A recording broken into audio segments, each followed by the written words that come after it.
Ukraine is coming home, baby, because Ukrainians were able to land on Crimean Peninsula, install their flag, and now they're in full preparation mode for Crimean liberation. At the same time, in the south, Ukraine is about to finally achieve a breakthrough and everything will change. And ultimately, I'll give you a couple of words update about Prigozhin's situation, but more about all this in just a couple of minutes.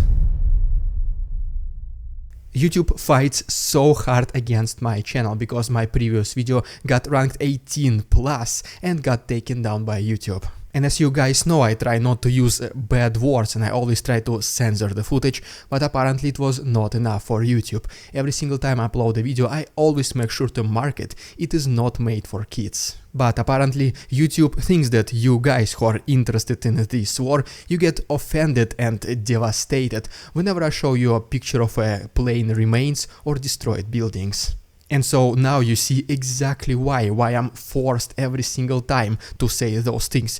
You can go ahead and check uncensored version on my Patreon, because there are very few things which I can actually show on this platform without being cancelled. I understand, guys, that this is extremely annoying, but I just do not know when is the next time YouTube is going to ambush me, take down another video or put restrictions on my channel, which obviously hurts the growth.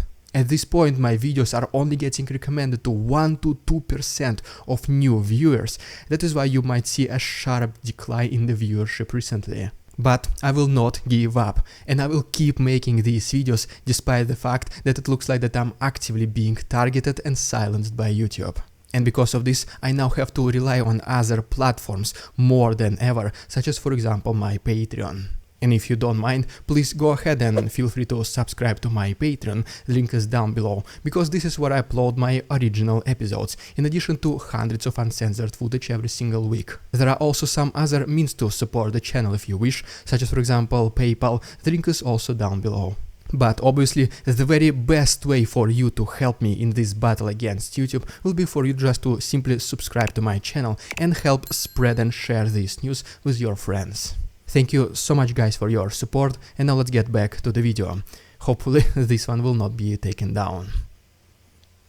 What's up, investors? It's the Russian dude, and today let me first begin with the most recent update on Prigozhin's crash situation, then I'm gonna give you a very quick words about Western military support Ukraine, then we'll go to the east of the country, south of the country, and Crimean potential upcoming liberation. And first of all, we have this very interesting video, allegedly, from the inside of Prigozhin's plane, which was recorded right on the morning on August 23rd. These are the potential buyers inspecting the plane, and so you can see how it was looking from the inside. But as of right now, the bodies of Prigozhin and 9 other passengers already picked up, delivered to the morgue in Tver, and they were reportedly identified by Wagner military commandment. One of the main versions, at least according to the West, is that the plane was intercepted by Russian air defense system, but according to Russian propaganda, they are saying that there was a surprise attached to the landing gear of the plane. And reportedly, the Russian authorities even named the first suspect in this case, Artyom Stepanov, who was the private pilot of Prigozhin and allegedly the owner of this company which owns these planes. As of right now, Artyom Stepanov is reportedly in Kamchatka and does not reply to any phone calls. And well, what is the reaction of at least some Russian people? Well, first of all, a lot of flowers were brought to Wagner headquarters located in St. Petersburg. Then in Rostov, for example, they put this very questionable banner to cover the hole where one of Wagner tanks was stuck during the beginning of rebellion back in June. And then, even in Sevastopol on the territory of Crimea, this guy dressed as a soldier was spotted carrying Wagner flag. But if you remember, there was also a second Prigozhin's plane. Well, apparently, today it landed in Azerbaijan, its capital, Baku. So just please let me know in the comments, what do you think this plane is doing in this country? And then we even started receiving more comments from people close to Prigozhin, such as for example Igor Strelkov, who also was in this conflict with Yevgeny Prigozhin. And even though Igor Strelkov is allegedly strongly against the regime of Putin, he said that, by the way, Igor Strelkov is in prison right now, he basically said that, you know what, I do not think it was President Putin who ordered to eliminate Prigozhin. There is also a very low probability that these were Ukrainians. Maybe it was somebody who had personal conflict with Prigozhin and ordered his elimination. So pretty much yes, a perfect example that the Russian prison does change people's attitude. And even President Putin himself, though indirectly, but he still confirmed the passing of Yevgeny Prigozhin by recording this video. And what he basically says is that Mr. Prigozhin was a man of a complex fate. He was making serious mistakes in the past, but he was a relatively good person, and it was unfortunate what happened to Prigozhin.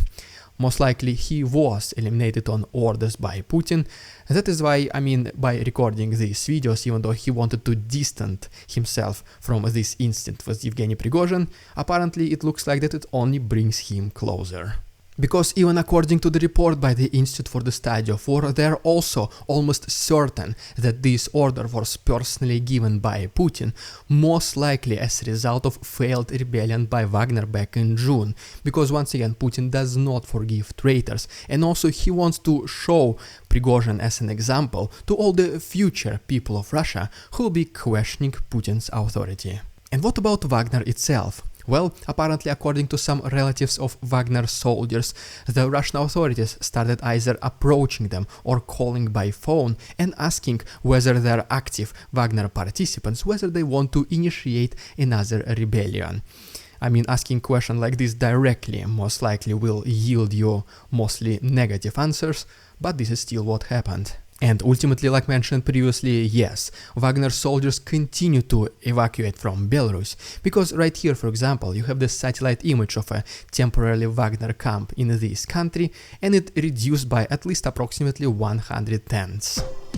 And well, there you have it. Now let me give you a couple of quick words about the Western military support Ukraine, then we'll go to the east of the country, to the south of the country, and potential future Crimean liberation. And first of all, the country of Bulgaria is planning to send 100 Soviet-era armored personnel carriers to Ukraine. Then we have the country of Norway, which is strongly considering sending also F-16 fighter jets to Ukraine, and then the country of Portugal, which also agreed to train Ukrainian pilots. And another very interesting thing about the training is now that the US themselves, they also acknowledge that they will be training Ukrainian pilots, though in the past they said that they will only be giving such approvals to European countries. Next is the country Turkey, which gave Ukraine its drones Bayraktar as a present for Independence Day. Next is Germany, which will be providing additional Patriot missiles to currently existing 2 Patriot air defense systems which Ukrainians have. But unfortunately we do have some potentially bad news,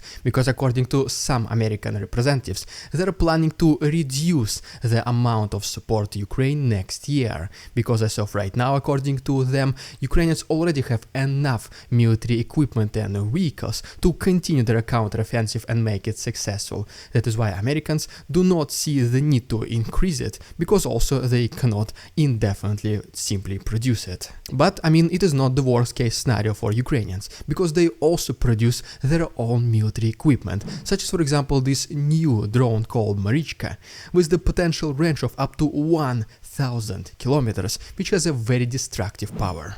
And speaking about such drones, according to Kirill Budanov, approximately 60 to 70% of them are being intercepted by Russians in the Black Sea. But he says it's not a problem at all, because all it takes is one successful drone attack, which will be potentially destroying Russian ships, and then just compare the price of a drone to the price of the ship. Now just a couple of words about the response by Russians, and then we'll go to the east of Ukraine. So first of all, what do Russians do? Apparently they started to return their museum exhibitions and tanks such as T-10 to the front lines, as you can see from this video. Then we also have some very interesting things coming to us from the most recent BRICS summit, where Putin did not participate, and another very questionable thing that happened is that whenever Putin was doing his address through the internet, he was not even using his voice. Just listen to this one. But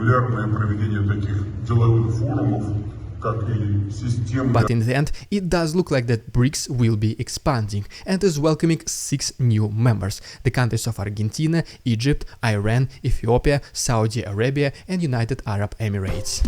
But okay, and now as promised, here is your extremely quick update from the east before moving to the south. And our first stop is in Kharkiv, and as you can see from this picture, these are the mine defenses that Ukrainians planted there. And I mean, if these are the number of mines that Ukrainians were able to plant in this relatively short period of time, because Russians are allegedly advancing next to Kupiansk, just imagine how much more mines Russians have specifically in the south and in the east of the country. Which is still, according to the highest government representatives of Ukraine, such as for example the Minister of Defense Oleksiy Reznikov and President Zelensky himself, the number of Russian mines is one of the biggest problems in the slow of Ukrainian counteroffensive.